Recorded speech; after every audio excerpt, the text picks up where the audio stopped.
পরি ওই পরি এই তো আমি। বাজান কই? আব্বা তো কামে গেছে। কি বাজান আবার কামে গেছে? ওই বাজানরা আমি কামে যাবে না করছি না? কামে গেছে তাই কি হইছে? মাইশের বাড়িতে কাম করলে তো 4-5 টাকা আহে, তাতে তো সংসার চলে। ওই বাজানের কামের টিয়া তো সংসার চালা লাগবো। আমি কাম করি না? তোরা তো আমি না করছিলাম যে বাজান জানি কামে না যায়। তুই মনে হয় বাজানের কামে পাঠাইছস না? হ্যাঁ আমি পাঠাইছি। কি করবো? সারাদিন বাসায় বসে থাকে আর খাই খাই করে, এসব আমার ভালো লাগে না। কি করলি তুই? বাজানে খাই খেয়ে তোর ভালো লাগে না?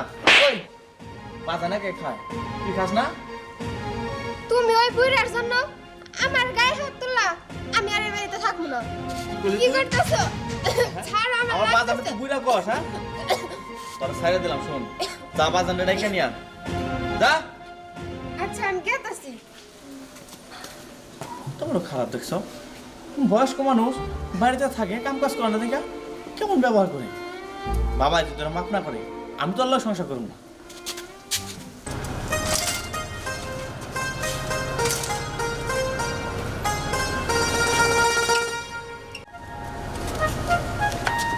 রানা। আর রাসেল হ্যাঁ কেমন আছোস? ভালো আছি, কিন্তু তুই কোথায় গেলি? এই তো অফিস থেকে এলাম। অফিস থেকে গেলে তো খুশি খুশি কেন? আরে মার জন্য নতুন একটা কাপড় কিনছি। মা আজকে কইলো তার কাপড় নাকি নষ্ট হয়ে গেছে। কাপড় নিয়ে আইসস? তোর মা আমার ক্ষেত্রে কামলা দেয়, আর তুই নতুন কাপড় নিয়ে আইলি। নতুন কাপড় পরে কি কামলা দেবি তোর মায়েরে? চুপ কর, কি সব উল্টাপাল্টা কথা কইতেছস? আমার মা তোকে বাড়িতে কামলা দেবো কেন? আমার কি কোনো কিছুর অভাব নাকি যে আমার মা তোর খাইতে যে কামলা দিব? দেখ, ফালতু কথা বলিস না। হ্যাঁ আমি তো এটাই কই, তোর যদি কোনো কিছুর অভাব না থাকে তাহলে তোর মা আমাকে ক্ষেত্রে কামলা দিতে যাবো কে? রাসেল, তুই যা কইতেছস ভাইবে চিন্তা কইতেছস তো? আমি যা কইতেছি সব ভাইবা চিন্তাই কইতাছি। আমার তো মনে হইলো তোর বউ মনে হয় উল্টাপাল্টা কিছু কইছে, বুঝতে পারছস? তাই মাইন চাষা লাগে সকালবেলা দেখলাম কি আছে, যারপর কান্নাকাটি করলাম, বললাম ঠিক আছে কাম করেন। আর কই দেবো না, আমি আগে বাড়িতে যাই দেখি বিষয়টা কি।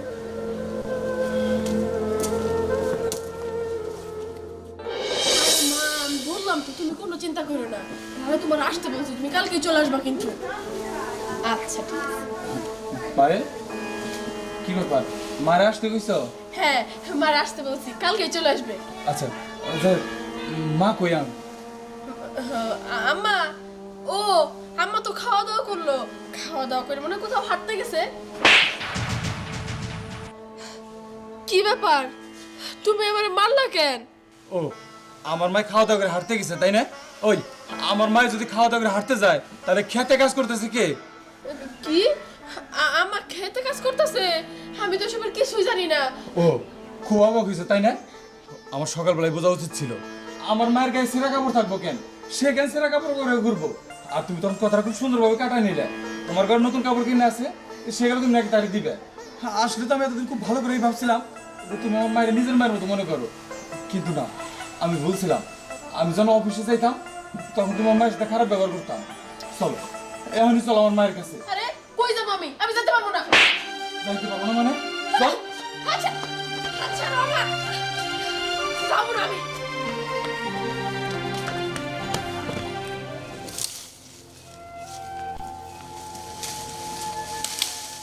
ভাবি এখন হইলো ওই কাম কাজ বাদ দাও, বেলা গেছে গা। বাইরে বেলা গেছে গা, এগুলো যদি না গুছাই রাখি তাহলে তো আবার ওই যে রাসেল মেয়ে এসে না কিছুই করো আমার মা এই ক্ষেত্রে ক্যাফে কাজ করতেছে। দেখো আমি এত কিছু জানি না, তোমার মা এগুলো ঢং করতেছে। ঢং করতেছে তাই না? আমার মা ঢং করতেছে। আমার মা ঢং করে এই ক্ষেত্রে এসে কাজ করতেছে ইচ্ছা করে। এই বয়সে তার কাজ করার বয়স।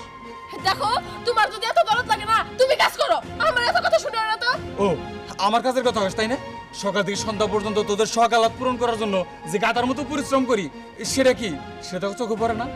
শোন, আমরা সারাদিন অফিসের কাজে ব্যস্ত থাকি, কত কাজ করে আমাদের সংসার চালাইতে হয়। আর তোদের বাড়িতে বিয়ে করে নিয়ে আসি, আমরা মনে করি সংসারটা সুখে শান্তিতে তারা ভরে দিবি, কিন্তু তা না করে শাশুড়ির সাথে খারাপ ব্যবহার করিস। আচ্ছা একটা কথা কত, তোর মায়ের সাথে কখন খারাপ ব্যবহার করছি? মাফ করে দেন। এ কি বৌমা তুমি? আমি আপনার সাথে তো অন্যায় করছি, আমার মাফ করে দেন। আমি আর অন্যায় করবো না। দেখো খেলার নাম বাবাজি, ভাই কইও না। এই বোর্ডে নিয়ে পারি না, সংসারটা একবারে অতিরিক্ত করে ফেলাচ্ছি। বাবা কোনো সেবা যত্ন করে না। তোমার না সেবা যত্ন করে না, আমার মা তারে পাঠাইছি খেতে কাজ করার জন্য। আজকে সকাল ওর মাই কইলো বেড়াইতে যাব। আমি তো সাথে সাথে খুশি হয়ে কইলাম কালকে আসতে কও, যাতে ঘুরতে যাইতে পারি। আর আমি ওর মায়েরে নিজের মায়ের মতো মনে করি, আরও কিনা অন্য চোখে দেখি। বাজান থাক আর কইস না, আসলে আমাকে তো বয়স হয়ে গেছে, সেই জন্য বৌমাকে রেখেছে আমরা ভারী হয়ে গেছি, সংসারের আবর্জনা হয়ে গেছি রে বাজান। তো যাই হোক, কিছু মনে করিস না, আমরা এই মাঠে কাম করতে আমাকে খারাপ লাগতেছে না। না চাচি, মাঠে কাম করবা কেন? আসলে দোষ তোমাগর না, দোষ হয়েছে আমাগর। আমরা সংসার খেয়াল রাখি না। ওই ভাই একটা কথা আছে না, সংসার সুখী হয় রমণী গুলো, আসলে আমার রমণী গুলাই ভালো না। হ্যাঁ, ঠিকই কইছো। না না, আসলে তোমরা আমার ভুল বুঝতেছো। আম্মা, আপনি তো জানেনই আমার একটু রাগ বেশি। আপনি যখন আমার কথা মতো চলেন নাই, আমি রাগের মাথায় উল্টাপাল্টা কথা বলে ফেলাইছি। কিন্তু মুরব্বীদের সাথে যেভাবে কথা বলতে হয় না, সেইটা আসলে আমি বুঝতে পারি নাই। আম্মা, আমার জন্য আপনি এখানে কাজ করতে আসছেন, এটা দেখে আমার খুব কষ্ট লাগছে। আমি চাই না আমার জন্য আপনি এত কষ্ট করেন। ভাবি, আমি যা করছি ভুল করছি, আমার আপনি ক্ষমা করে দেন। মাফ করে দাও। ঠিক আছে, তুমি যখন তোমার নিজের ভুল বুঝতে পারছো, থাক বাজার, আর বৌমারে কিছু কইস না। আমিও আমার বৌমারে মাফ করে দিছি। মা, এই কাপড়টা তোমার লিখেছি। এই তো, এই কাপড়টাতে আমার অনেক সুন্দর মানাইব, আজকেই পরবেন। আমার লেগে তুই বাজান, আমার লেগে তুই লাল কাপড় নিয়ে আইছস। মা, আমি তো জানি তোমার লাল কালার খুব পছন্দ, তাই তোমার জন্য নিয়ে এসেছি। যাই হোক, অনেক কথা হয়েছে, এবার বাড়িতে চলো তো। চলো।